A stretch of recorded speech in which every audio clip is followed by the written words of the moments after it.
Next it is regarding the direct finance. तो manufacture enterprises के लिए, माइक्रो स्मॉल एंटरप्राइजेज जो एंगेज है मैन्युफैक्चरिंग में, प्रोडक्शन ऑफ गुड्स में, किसी भी इंडस्ट्री की स्पेसिफाइड जो किया गया है, जिनको as per the first schedule of the industries act 1951, तो जो first schedule of industries development and regulation act 1951 के हिसाब से, या फिर अगर कोई स्पेसिफिकली इंडस्ट्री बताई गई है, नोटिफाइड की गई है बाय द गवर्नमेंट, तो वहां पर वो मैन्युफैक्चरिंग एंटरप्राइजेज में कवर्ड रहेंगी। फर्दर जो मैन्युफैक्चरिंग एंटरप्राइजेज की डेफिनेशन है as per in the part of the terms of the investment in plant and machinery and जो एनुअल टर्नओवर के हिसाब से जो डेफिनेशन है, अगर उसको फुलफिल करते हैं तो उनको मैन्युफैक्चरिंग एंटरप्राइजेज में कवर अप किया जाएगा।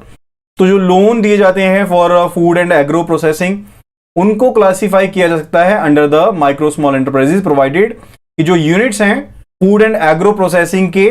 वो इन्वेस्टमेंट क्राइटेरिया एंड जो टर्नओवर का क्राइटेरिया है उसको सेटिस्फाई कर रहे हैं as per the prescribed for the micro and small enterprises. Okay, then it is service enterprises. जो भी बैंक लोन है up to ₹5 crore per borrower per unit, ध्यान से सुनिएगा, जो भी बैंक लोन दिए गए हैं up to ₹5 crore per borrower per unit, जो माइक्रो स्मॉल एंटरप्राइजेस को दिए गए हैं, एज वी ऑलरेडी डिस्कस्ड कि प्रायोरिटी सेक्टर लैंडिंग के पर्पज के लिए जो डेफिनेशन है उनको हम कंसीडर नहीं कर सकते फॉर द मीडियम एंटरप्राइजेस। ठीक है, तो यहां पर हम बात कर रहे हैं सिर्फ और सिर्फ माइक्रो एंड स्मॉल एंटरप्राइजेस के लिए जो बैंक लोन दिए गए अप टू ₹5 करोड़ पर borrower per unit. For example, अगर पर्सन ए के यहां पर 3 यूनिट है, let it be number 1, number 2 and number 3, ठीक है, तो उसके केस में हर एक यूनिट के लिए 5 करोड़ की जो लिमिट है वो तय है। ठीक है, 5 करोड़ की लिमिट हर यहां पर यूनिट के लिए तय है। तो हर यूनिट के हिसाब से यहां पर जो माइक्रो स्मॉल एंटरप्राइज की डेफिनेशन के हिसाब से कवर अप करते हैं, ठीक है, defined in terms of investment in equipment and annual turnover के हिसाब से, ठीक है, जो डिफाइन होते हैं, तो वहां पर वो डायरेक्ट फाइनेंस में कवर होगा under the service enterprises. Next it is regarding the export credit. जो भी क्रेडिट दिया जा रहा है एमएससी यूनिट्स को, माइक्रो स्मॉल एंटरप्राइजेस को, गुड्स के सर्विस प्रोड्यूस करने के लिए या सर्विसेज को रेंडर करने के लिए जो लोन दिया जा रहा है, चाहे वो मैन्युफैक्चरिंग यूनिट है चाहे वो सर्विस यूनिट है। Next it is KVI. KVI क्या है? This is Khadi and village industries sector. तो जो कोई भी लोन सैंक्शन किए गए केवीआई सेक्टर को, इरिस्पेक्टिव की ऑपरेशंस का क्या साइज है, लोकेशन कहां पर है, या फिर जो amount of original investment in plant and machinery and turnover, तो इन चीजों को नहीं देखना है, यानी कि इरिस्पेक्टिव की साइज क्या है ऑपरेटर्स का एंड अमाउंट क्या है ओरिजिनल इन्वेस्टमेंट का, यानी कि केवीआई को जो भी कोई लोन दिया जाएगा उस तरह के लोन को सब टारगेट की क्लासिफिकेशन के लिए एलिजिबल माना जाएगा। जो सब टारगेट है माइक्रो स्मॉल एंटरप्राइजेस का वो कितना है? डेट इज 7.5% ऑफ द एएनबीसी, तो उसमें यहां पर इनको एलिजिबल माना जाएगा। फर्दर जहां पर लोन दिए गए हैं under the general credit card, under the general credit card जो कि सैंक्शन किए गए हैं माइक्रो एंड स्मॉल एंटरप्राइजेस को, तो इस तरह के जो लोन है वो भी क्लासीफाई होंगे under the respective categories of the micro and small enterprises. ठीक है, तो जीसीसी भी यहां पर क्लासिफिकेशन के लिए शामिल किए जा सकते हैं। Next it is regarding the indirect finance. तो इनडायरेक्ट फाइनेंस क्या रहता है? यानी कि बैंक ने डायरेक्ट फाइनेंस यहां पर एमएसएमई को नहीं दिया, यानी कि डायरेक्ट फाइनेंस यहां पर एमएसएमई को नहीं दिया, लेकिन एक एंटरप्राइज को दे दिया, एक ऐसी एंटिटी को दे दिया जो फर्दर फाइनेंस किसको दे रही है? एमएसएमई को ही दे रही है। ठीक है, तो इस तरह का जो फाइनेंस रहता है जो सीधा ना होकर इनडायरेक्ट वे में होता है, that is called indirect finance. यानी कि loans to persons involved in assisting the decentralized sector, यानी कि जहां पर लोन इस तरह के पर्सन को दिया जा रहा है जो इनपुट सप्लाई कर रहा है, एमएसएमई को यहां पर इनपुट सप्लाई कर रहा है, वो भी यहां पर किस में कवर होगा? इनडायरेक्ट फाइनेंस में कवर होगा। यहां पर एमएसएमई जो है, मान लीजिए कोई रूरल सेक्टर में एमएसएमई है जो डिसेंट्रलाइज्ड है, यानी कि इसके पास मार्केट के लिए भी जगह नहीं है, प्लस इसके पास इनपुट के लिए भी यहां पर इनपुट्स भी नहीं है, यहां पर बनाने के लिए, चीजों को प्रोड्यूस करने के लिए, सर्विसेज को रेंडर करने के लिए। तो यहां पर अगर एक पर्सन ए है जो इनपुट्स प्रोवाइड कर रहा है यहां पर एमएसएमई को, इसको अगर एडवांस दिया जाता है तो वो भी क्या काउंट होगा? वो इनडायरेक्ट फाइनेंस यहां पर काउंट होगा। ओके,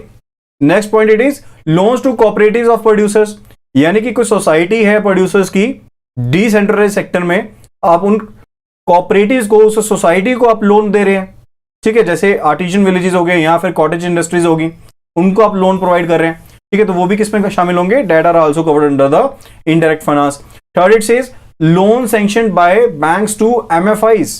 यानी कि जो एमएफआईज को यहां पर लोन दिया जाता है, जो माइक्रो फाइनेंस इंस्टीट्यूशंस हैं उनको यहां पर अगर लोन दिया जाता है कि फर्दर वो एमएफआईज को आगे एमएसई सेक्टर को लोन प्रोवाइड करे एज पर द कंडीशंस, यानी कि जो रिजर्व बैंक ऑफ इंडिया का मास्टर सर्कुलर पॉलिसी है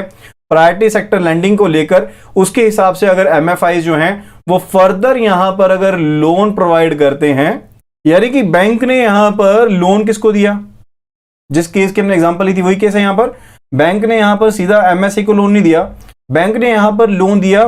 माइक्रो फाइनेंस इंस्टीट्यूशन को, ठीक है। एंड इस इंस्टीट्यूशन ने further as per the extend guidelines of the Reserve Bank of India priority sector के ऊपर जो गाइडलाइंस हैं उनके हिसाब से फर्दर यहां पर माइक्रो स्मॉल एंटरप्राइजेस को लोन कर दिया, ठीक है। So that would be termed as the indirect finance also. Next is regarding the bank loans to MFIs for on lending, यानी कि आगे लैंडिंग करने के लिए जो लोन दिए जा रहे हैं MFIs को। तो 1 अप्रैल 2011 के बाद जो कोई भी बैंक क्रेडिट दिया गया है MFIs को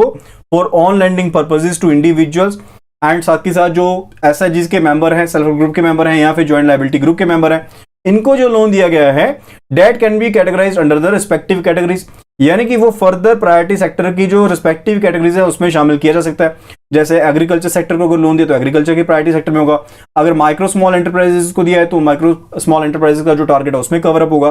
फर्दर अगर अदर्स को लोन दिया है तो वहां पर जो अदर्स सेक्टर है एग्रीकल्चर में उसमें वो शामिल रहेगा। लेकिन यहां पर एक कंडीशन है, कंडीशन क्या है कि जितने भी एमएफआई के जो क्वालिफाइंग एसेट है, क्वालिफाइंग एसेट का मतलब है कि जो टोटल लोन जो एमएफआई का चल रहा है, जो टोटल क्रेडिट एमएफआई का चल रहा है other than cash balances with other banks, financial institutions, government securities या फिर मनी मार्केट इंस्ट्रूमेंट्स को छोड़ते हुए जो बाकी के एसेट हैं, तो कोई भी इंस्टीट्यूट होती है उसको कोई एक एसेट तो नहीं है, डिफरेंट जगह पर उसने पांव पसार रखे हैं। लाइकवाइज उसने मनी मार्केट में इन्वेस्टमेंट कर रखी है, मे भी हो सकता है कि गवर्नमेंट सिक्योरिटीज में इन्वेस्टमेंट कर रखी हो, मे भी हो सकता है उसका कैश बैलेंस पड़ा हो, मे भी हो सकता है उसका इंटरबैंक बैलेंस पड़ा हो। तो उन सभी चीजों को छोड़कर जो उसने लैंडिंग की हुई ना, सिर्फ यानी कि जो उसने लैंडिंग की हुई है, क्रेडिट दिया हुआ आगे, उस लैंडिंग की बात करें, हम क्वालिफाइंग एसेट की बात करें तो एमएफआई के जो ये एसेट है ना उसमें से 85% ऑफ जो टोटल एसेट्स हैं,